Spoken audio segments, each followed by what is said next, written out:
ఈ పాట కాసింత విన్నా ఆయన ఆజానుబాహు రూపం మన కళ్ళెదుటే కనిపిస్తుంది.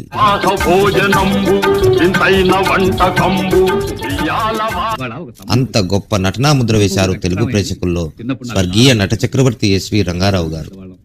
ఆయన గురించి, ఆయన నటనా ప్రతిభ గురించి ఎంత చెప్పుకున్నా, ఎంత పొగిడినా తక్కువే. మరి నటనా చక్రవర్తిగా, అనుకరణీయ నటనకు చిరస్మరణీయ చిహ్నంగా, నటన అంటే ఇదే అనేలా అభినయానికి పరమశివుడుగా కీర్తించబడే మన ఎస్వీఆర్ అజరామరం తెలుగు ప్రజల గుండెల్లో ఇట్టే నిలిచిపోయారు.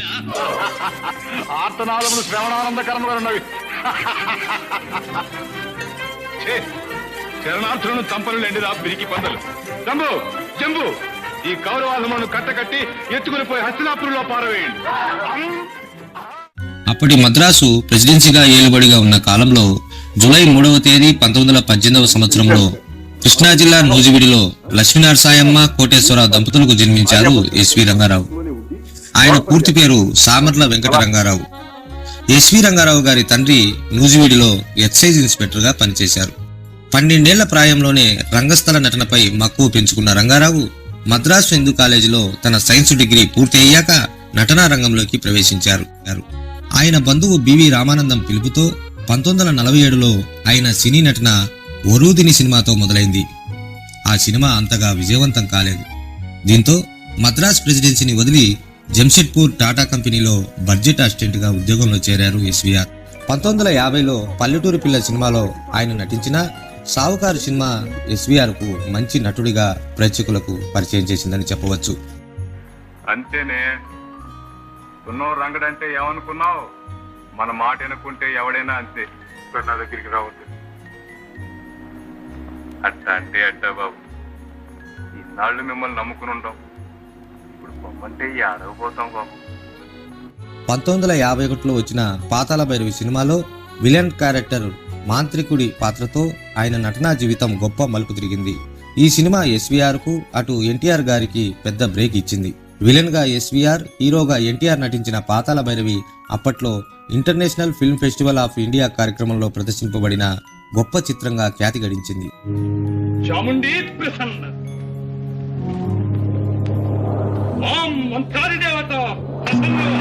అన్ని కోరికలను ఇచ్చేది, అన్ని శక్తులను జయించేది ఏది? ఆ పరమశక్తి దేవి పలుకు.